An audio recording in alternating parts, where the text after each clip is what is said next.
बहनों और भाइयों नमस्ते।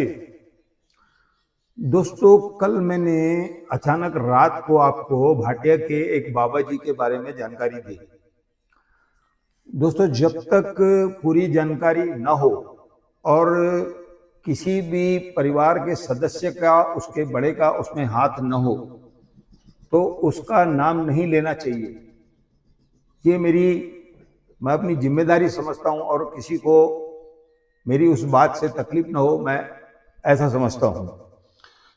अब कल का जो प्रकरण है, आप समझ गए होंगे कि भाटिया पर एक ही माता का मंदिर है।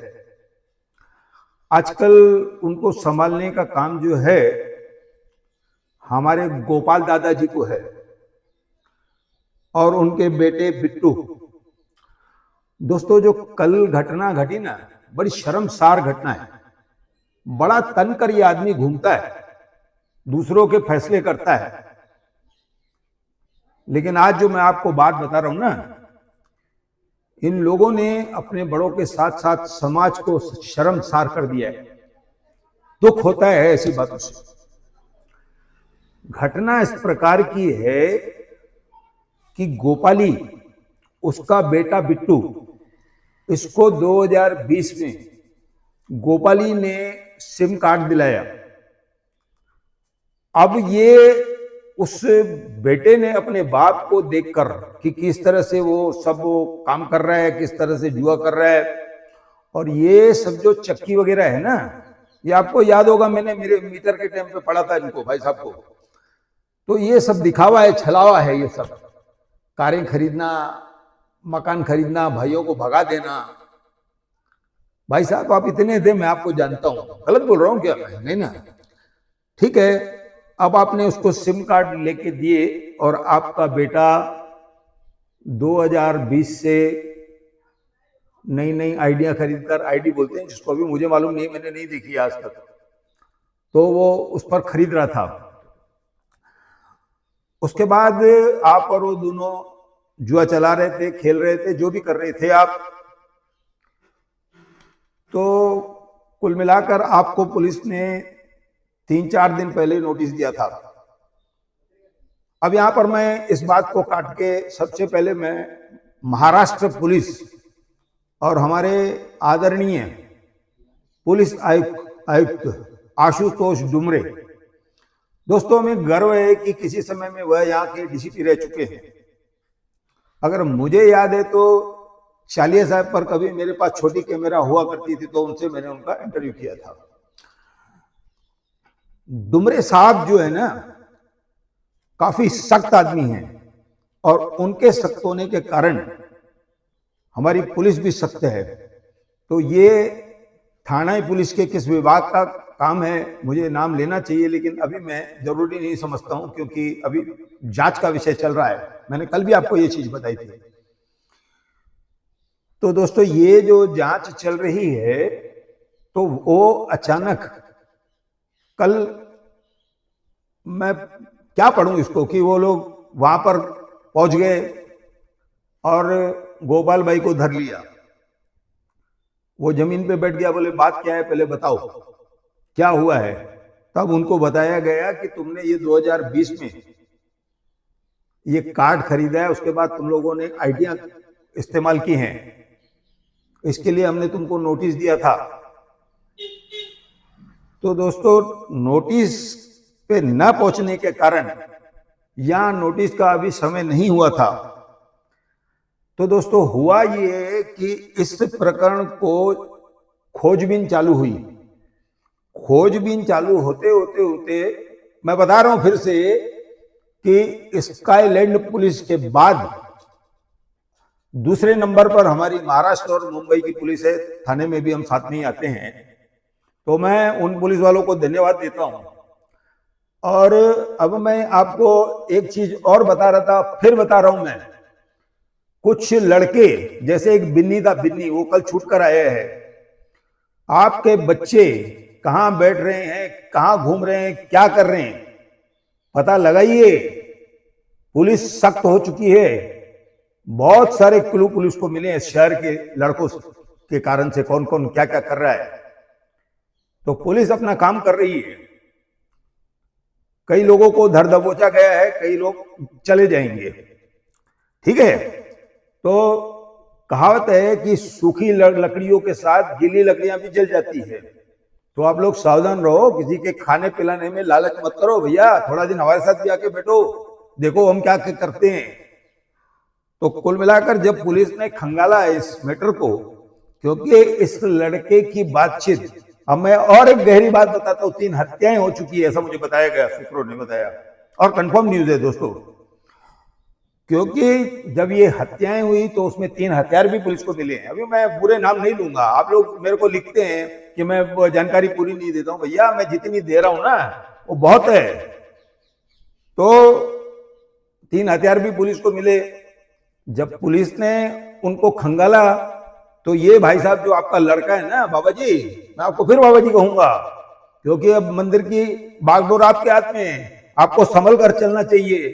कहीं पर भी बैठ जाते हैं भैया आप, है ना, खोल के नहीं बोलूंगा मैं। तो जब खंगाला तो 3 हत्याओं में जो हथियार मिले, और तुम्हारे बेटे की लगातार उनसे 2-3 बार उनको बात की सूत्र मिले, तो उन्होंने और खंगाला तो पता चला कि आपका बेटा उनसे 2020 से बात कर रहा है। अब इतना लंबा आपका प्रकरण है, आप अपने घर को नहीं संभाल पाते हैं, मेरे मीटर को किसने किया वो आपको मालूम है।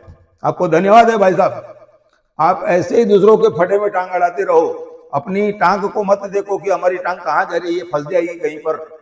ठीक है, तो ये जो आपका बेटा था और इसके 3 दोस्त इन पैसों से अय्याशी करते थे, हार जीत होती थी। तो अब यहां पर एक नया नाम आ रहा है मेरे पास, बिट्टू के साथ रोनी घी वाला। अब ये बताए जा रहे हैं कि चालिया साहब मंदिर के पास जो घी वाले वो हैं।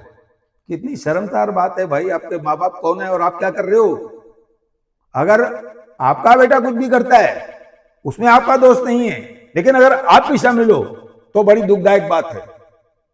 आप अपने बड़ों को देखो, उन्होंने कितना नाम कमाया शहर भर में, कितने लोग उनके पास आते थे, और आप क्या कर रहे हो? उनकी मिट्टी पलीत कर रहे हो।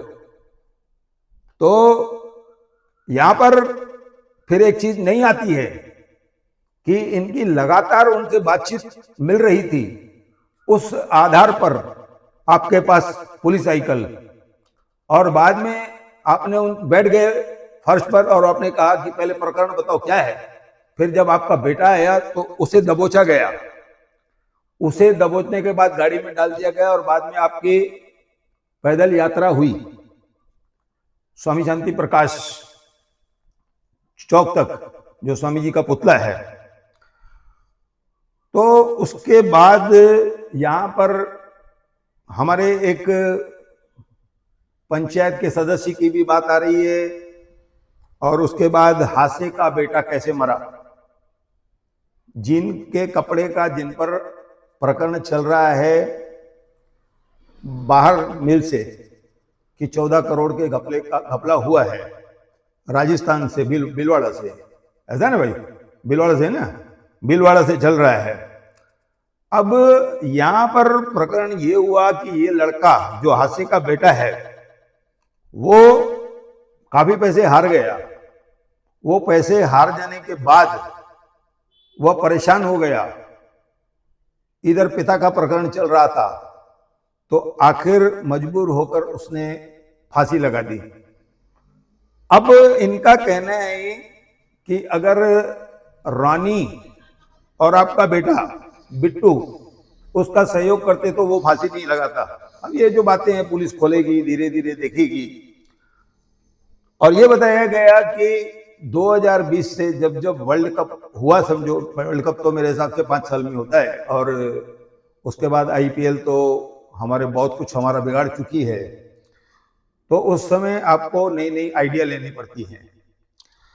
अब उसके बाद दोस्तों फिर से मैं बता रहा हूं कि हासे का बेटा जो पुनीत है वो इस प्रकरण में ही चला गया। अगर ये उसको साथ देते और उसको मदद करते तो वो शायद बच जाता, क्योंकि वो पैसे काफी हार चुका था। उसके कारण से इसने आत्महत्या कर ली, पुनीत हासानंद। और यहाँ पर रोनी बिट्टू अगर साथ देते तो हासे का बेटा बच जाता। कुल मिलाकर जो कल रात को मैंने आपको जानकारी दी, वह अधूरी थी, छोटी थी। जितना मुझे मालूम पड़ा मैंने दिया। बाकायदे आपकी यात्रा निकाली गई और ये एक गंभीर प्रकरण है। आप आजकल कहाँ रहते हो, किस पद पर, कौन सा पद आपको दिया गया है, उसकी मर्यादा का आपने भंग किया है और बड़ा दुखदाई, इस शहर में जो भी सुनेगा उसको बड़ा दुख होगा। आपने काफ़ी कुछ समाज के साथ खराबी कर दी, अपने बड़ों के नाम से खराबी कर दी। आपके बड़ों ने काफ़ी मेहनत करके अपना नाम कमाया और आपने उसको धूमिल कर दिया। कहीं पर भी आप उठते बैठते हो, खाते पीते हो, कहाँ पर आप रहते हो, ऐसा ख्याल आपको नहीं है। तो कुल मिलाकर मैं एक बार फिर से ये कहूँगा कि भाई साहब, पुलिस काफ़ी सक्रिय है। मैं बता रहा हूँ, एक जगह से नहीं, कई जगहों से पुलिस जो है इन बुक्कियों को, इन शरारती तत्वों को धरपकड़ में लगी हुई है और पूरी जानकारी अभी तक स्पष्ट नहीं हो रही और हम करना भी नहीं चाहते हैं, क्योंकि इससे पुलिस के काम में बाधा पड़ेगी। तो हम जो कल घटना हुई है उस घटना के बारे में जानकारी दे रहे हैं कि किस तरह से यह प्रकरण हुआ है। एक इसमें क्रिकेट है और कल मैंने आपको बताया कि 26 सेक्शन से भी कुछ लोगों को धर दबोचा गया है, वो भी इसी का प्रकरण है। और बाकी जो और प्रकरण आगे बढ़ेगा, और इसमें जैसे मैंने बताया कि 3 हत्याएं हुई है, वह हथियार भी पुलिस को मिल चुके हैं, वह हमारे शहर के आसपास के लोग हैं। दोस्तों, इतना सब पढ़ना कोई आसान काम नहीं है। आप लिख के भेज देते हैं कि भाई आप बराबर जानकारी नहीं देते हैं, तो ये जानकारी है, थोड़ा आप भी खंगालो भाई साहब। दूसरों, आप लोग, बहुत सारे लोग मैंने देखा है कि आप लोग जो है ना, करते धरते कुछ नहीं हो और दूसरा कोई करता है तो उसके फटे में भी टांग अड़ाते हो। कुल मिलाकर मेरे पास आज ये बहुत बड़ी जानकारी थी और मैंने आपसे वादा किया था कि कल सुबह मैं आपको जानकारी दूंगा। मुझे जैसे जानकारी उपलब्ध हो पाई है मैं तुरंत बैठ गया हूं और आपको ये जानकारी दे रहा हूं। और मैं फिलहाल आप लोगों को ये जानकारी देकर ये कहता हूं कि अपने बच्चों को संभालिए। ऐसा कहकर मैं धन्यवाद कहता हूं। और मैं साथ ही जो पुलिस विभाग इस तंत्र पर काम कर रहा है, जो भी कर रहा है, मैं आदरणीय आशुतोष डुमरे साहब पुलिस आयुक्त और हमारे थाने जिले की जो पुलिस है, उनको मैं नमन करता हूं और उनको मैं धन्यवाद देता हूं।